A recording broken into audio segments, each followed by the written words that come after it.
Good morning students. Let's start our today's lesson. In previous lesson we studied about the magnetic field produced by a straight current carrying conductor. Straight current conductor के बारे में पढ़ा था कि उससे किस तरीके से मैग्नेटिक फील्ड प्रोड्यूस होता है. In today's lesson we are going to study about the magnetic field due to a current through a circular loop. अभी तो हमने पढ़ा कि स्ट्रेट करंट कैरिंग कंडक्टर है, स्ट्रेट कंडक्टर है, उसकी चारों तरफ किस तरीके से मैग्नेटिक फील्ड प्रोड्यूस हो रहा है. अब हम ये पढ़ रहे हैं कि अगर कोई हमारा कंडक्टर है जिसकी शेप कैसी है, सर्कुलर लूप में है, उसमें किस तरीके से मैग्नेटिक फील्ड प्रोड्यूस होगा. There is nothing special for that we have to do an activity, और सेम एक्टिविटी उसी तरीके से है, बस हमने वहां पे क्या किया था कि कार्डबोर्ड लेकर उसमें हमने straight current carrying conductor insert किया था. अब इसमें हम क्या करेंगे कि एक कार्डबोर्ड लेके उसमें एक सर्कुलर लूप को, एक लूप लेकर उसको इस तरीके से इंसर्ट करेंगे, इसमें इस तरीके से डालकर उसको नीचे की तरफ से निकाल देंगे. देन ये जो हमने लूप लिया है इसको हमने कार्डबोर्ड में इंसर्ट कर दिया है, मतलब इस तरीके से अंदर से डालेंगे तो आधा लूप नीचे की तरफ निकलेगा, ऊपर आधा ऊपर की तरफ दिखाई देगा. Then we will connect this loop with a key, rheostat, a cell, इन सब से हमने इसको कनेक्ट कर लिया है. Then we will do the same thing. We will sprinkle some iron filings on this cardboard. अब हमने सेम चीज की है, हमने ये जो भी हमारा लूप ऊपर की तरफ दिखाई दे रहा है उसका वहां पे उसके चारों तरफ इस कार्डबोर्ड पे आयरन फाइलिंग्स जो है वो स्प्रिंकल कर दी है. Now we will close the key. जैसे हम क्लोज करेंगे the electric current start flowing, इसमें जो भी हमारा लूप है उसमें इलेक्ट्रिक करंट फ्लो होना स्टार्ट हो जाएगा. Then we will gently tap the cardboard, फिर हम जेंटली इस कार्डबोर्ड को टैप करेंगे. Then what will happen that these iron filings arrange themselves along with the concentric circles around these arms of the loop. ये one arm है, ये second arm है.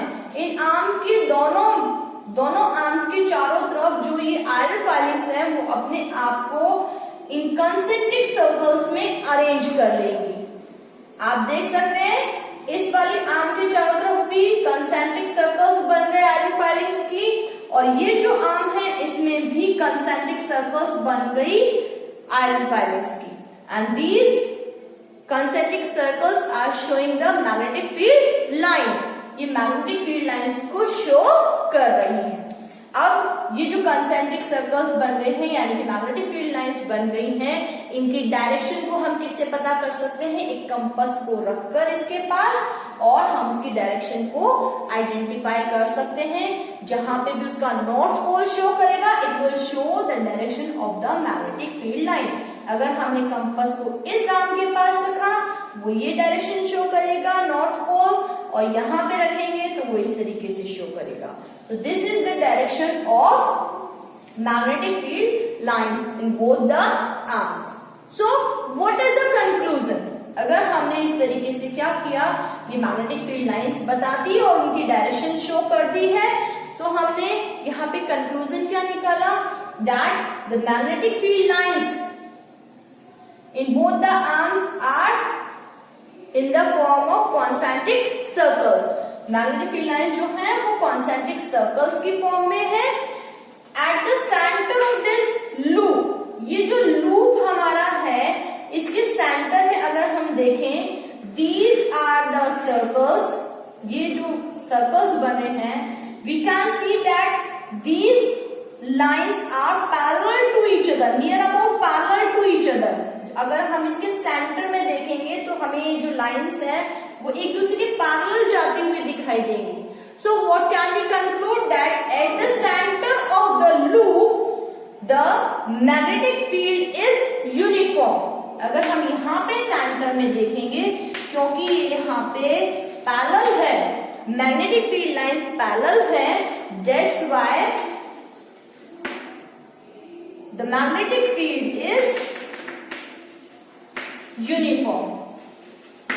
क्योंकि यहाँ पे अगर हम सेंटर में देखेंगे तो जो भी लाइंस हमें जाती हुई दिखाई दे रही है वो एक दूसरे के पैरेलल जाती हुई दिखाई देंगी, तो हम ये कंक्लूजन निकालेंगे कि यहाँ पे जो मैग्नेटिक फील्ड है वो यूनिफॉर्म है at the centre of the loop. With in the loop, यहाँ पे लूप के अंदर की तरफ अगर हम देखें तो जितनी भी लाइंस हैं they are moving, they are in the same direction. यहाँ वाली भी हमें अंदर जाती हुई दिखाई दे रही है, यहाँ वाली भी हमें अंदर जाती हुई दिखाई दे रही है. Means with in the loop के अंदर अगर हम देखें तो जो मैग्नेटिक फील्ड लाइंस की जो डायरेक्शन है वो क्या है, सेम है. सेकेंड थिंग कि नेक्स्ट थिंग ये है कि अगर हम ये देखें कि अगर हम इस करंट की डायरेक्शन को चेंज कर देते हैं तो इट इज ऑब्वियस कि ये जो डायरेक्शन है वो क्या हो जाएगी, चेंज हो जाएगी. अगर हम एक एक आर्म का देखें तो इसमें अगर इस आर्म का देखेंगे आप तो यहाँ पे जो सर्कल्स हैं या जो मैग्नेटिक फील्ड की लाइन की जो डायरेक्शन है दैट इज एंटी क्लॉकवाइज, यूं जाती हुई दिखाई दे रही है, एंटी क्लॉकवाइज है. और अगर हम इस आर्म के लिए देखें तो यहाँ पे जो मैग्नेटिक फील्ड लाइंस है उनकी डायरेक्शन इस तरीके से है, मींस क्लॉकवाइज है. एक आर्म में वो एंटी क्लॉकवाइज है, दूसरी आर्म में वो क्लॉकवाइज है according to the direction of electric current. Electric current की डायरेक्शन के अकॉर्डिंग, क्योंकि इस आर्म में अगर हम देखेंगे तो इलेक्ट्रिक करंट ऊपर की तरफ फ्लो हो रहा है, इसलिए इसमें एंटी क्लॉकवाइज फ्लो हो रहा मैग्नेटिक फील्ड लाइंस की डायरेक्शन. और इस में क्योंकि वो इलेक्ट्रिक करंट की डायरेक्शन डाउनवर्ड है, नीचे की तरफ है, इस तरीके की तरफ है, इसलिए यहाँ पे जो मैग्नेटिक फील्ड की डायरेक्शन है वो क्लॉकवाइज है. तो यहाँ इस आर्म में ये एंटी क्लॉकवाइज फ्लो, जो मैग्नेटिक फील्ड लाइंस है वो एंटी क्लॉकवाइज है उनकी डायरेक्शन, जबकि इस आर्म में वो क्लॉकवाइज है. तो दोनों आर्म्स में वो क्या है, डिफरेंट है according to the direction of the electric current. तो हमने बता दिया कि कॉन्सेंट्रिक सर्कल्स हैं with in the loop, they are in the same direction. अगर लूप के अंदर की तरफ देखें तो वो हमें एक ही डायरेक्शन में जाती हुई दिखाई दे रही है. At the centre of the loop they are near about parallel, that's why the magnetic field is uniform. वो कैसा है, यूनिफॉर्म है. तो इस तरीके से हम पता कर सकते हैं कि एक करंट जो हमारा सर्कुलर लूप है जिसमें कि इलेक्ट्रिक करंट फ्लो हो रहा है उसमें मैग्नेटिक फील्ड की डायरेक्शन कैसी होगी. Know what are the factors on which this magnetic field depends. अब इसकी वजह से जो मैग्नेटिक फील्ड प्रोड्यूस हो रहा है वो किन फैक्टर्स पे डिपेंड करता है, let's discuss.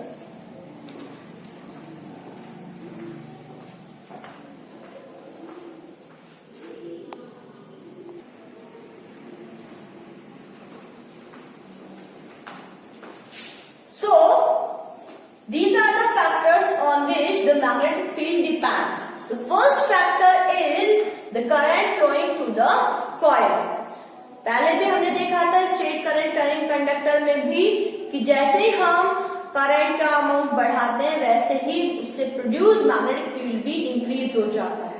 Just like that, in this case also the magnetic field is proportional to the electric current. जैसे जैसे इलेक्ट्रिक करंट बढ़ाते जाएंगे वैसे वैसे मैग्नेटिक फील्ड की स्ट्रेंथ भी बढ़ती जाएगी. The second factor is radius of the coil. जितना बड़ा कॉइल लेंगे, रेडियस मींस कितना छोटा कॉइल है कितना बड़ा कॉइल है, ठीक है. If you want to know the magnetic field at the centre of the coil, it is inversely proportional to the radius of the coil. इसका मतलब है अगर हम रेडियस देखें, यानी कि कॉइल की रेडियस देखें कि कितना बड़ा कॉइल है, कितना छोटा कॉइल है, तो जितना बड़ा कॉइल होगा उसके सेंटर पे मैग्नेटिक फील्ड उतना ही कम होगा, और जितना छोटा कॉइल होगा उसके सेंटर पे उतना ही ज्यादा मैग्नेटिक फील्ड होगा. So the magnetic field at the center of the coil is inversely proportional to the radius of the coil. उसकी रेडियस पे के इनवर्सली प्रोपोर्शनल होता है, यानी कि रेडियस ज्यादा तो मैग्नेटिक फील्ड कम, रेडियस कम तो मैग्नेटिक फील्ड ज्यादा. Then the next factor is the number of turns in the coil. जो भी हमने कॉइल ली है, अभी जो हमने एक्सपेरिमेंट किया था उसमें हमने एक ही टर्न लिया था, हम उसको बहुत सारे टर्न्स भी ले सकते हैं कॉइल के. And as we increase the number of turns in the coil the magnetic field also increases.